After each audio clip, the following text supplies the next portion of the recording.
Hello, welcome to another video by LSX Engines, Tuning, and Marine. In this video, I'm going to be putting the cylinder head on a 3.0 liter Mercruiser 4-cylinder engine. In previous segments, I put the pistons in, and they're now all in, and I'm about to install the cylinder head with a new Marine head gasket. This head gasket came out of this kit here. It's male. The part number is male HS5717. So the first thing I'm gonna do, well, I've already got the cylinder head cleaned up, and it was machined by a machine shop, had a valve job, and this side was resurfaced. There's a little bit of rust right there, but that's not a problem. That's not gonna be a problem. So anyway, it's been resurfaced by a machine shop. I'm gonna wipe it down one more time with a rag, and ready to be installed.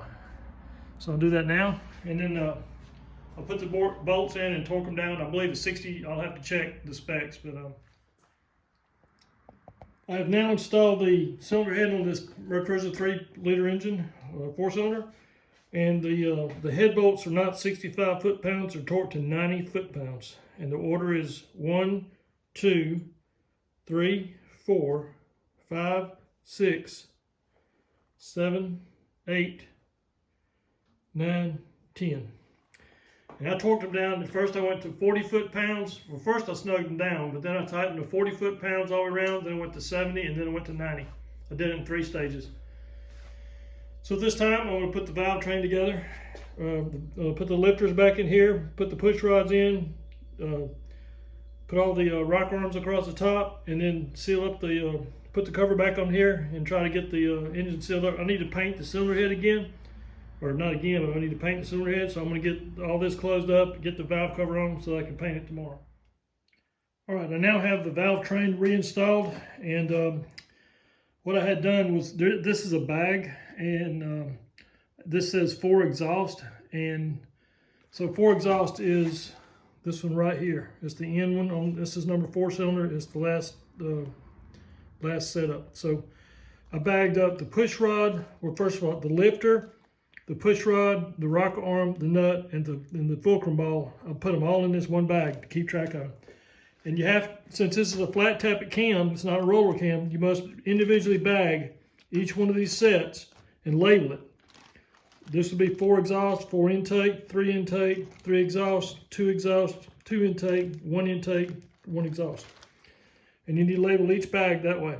And keep track of these and keep them together, because they must go back on the same hole that they came out of. If not, you'll ruin the camshaft. All right, so the valve train's installed, but I have not adjusted it. So I'm now about to go through the adjustment procedure. And the way you do that is, this is your timing mark right here. So 0 is right there, right in, I don't know if you see that 0 right there. But 0, trust me, 0 is right there at my finger. Right there at that pointer, right there. So what I'm going to do is rotate this engine to the mark on this pulley here. It lines up with 0. When it does, as I'm rotating it, if these valves are still and not moving, you're at number 1 firing position. If these are rocking, you're number 4 firing position. 1 and 4 are opposing cylinders in this engine, which means that when 1's firing, 4 is rocking, taking in new intake. It just finished exhausting, now it's taking an intake. And then when 4 is firing, 1 is doing the same.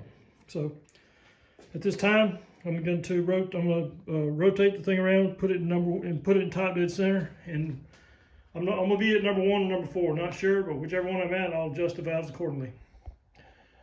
At the end of this video, I'll post a screenshot of the factory service manual. I also post where I get the factory service manual for this engine. But I'll post a screenshot of the valve adjustment procedure.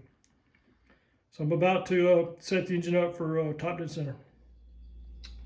All right, I now have the engine at top dead center on number 4 cylinder, not number 1, number 4. And I know that because as I was rotating it, I saw these 2 valves. This is the valves for number 1. I saw the exhaust valve, this one here, rocking as I was rotating the engine. So that means number 4 is about to fire. A cylinder is about to fire, both valves are quiet. They're not moving because the piston's coming up, they have to stay closed. So at this time, I can adjust 2E, which is right here. That's 2E, 3I, which is right here, and 4E. 4E right there. So I'm going to adjust those valves. I'm following procedure in the manual. So 2E, which is right here. This is 2E. I might have said the wrong thing on the other side, but anyway. This is 1E, 1I, 2I, 2E. 2E right here. So what you do is you turn this nut until you spin this push rod with your fingers. See how it's loose right there? I can spin it. You turn this nut until the spinning stops, till you can't spin it. You turn it slowly until you just stop feeling the spinning rod. That means you've just taken out all the play.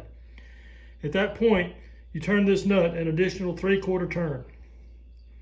That's 270 degrees, 3/4 turn. So that's what I'm going to do now. So 2E, 3I, and 4E. And then when I'm done, I'll do the other side, or do the other valve. All right, I just finished adjusting 2E, 3I, and 4E. And like I said, I turned the nut until I could no longer feel this rod spinning, and then turn an additional 3/4 turn. And that would be from here around to here, 3/4 turn. All right, so now I'm going to rotate the engine 1 full turn until it reaches top dead center again, till the mark lines up with 0, and then I can adjust 5 more valves. All right, I rotated the motor around 1 full turn. And by the way I rotate it, I have these bolts in front of the front pulley, and I use this bar, and I wedge it in here like that, and I just twist it around. So that's how I'm rotating the motor. So at this time, I can now do everything I didn't do before. So I can do this one, that one. That's 1 and 1. 1E, 1I. I can do 2I. I can do 3E. Still see how loose? That means I have adjusted. These others are tight. That means I've already adjusted them. Then I can do 4I. All right, the valves are all now adjusted, all 8 of them. And I'm about to put the side cover on. It has a cork gasket. It's part of the gasket set right there, the HS50, can't remember the number, 5719 I think it was. And so I'm going to put the side cover back on and put the valve covers over there, and I'm going to clean the valve cover up and put it on, and then try to paint the cylinder head. I need to get it painted. So thanks for watching this video, and if you found it beneficial or helpful, please subscribe to my channel.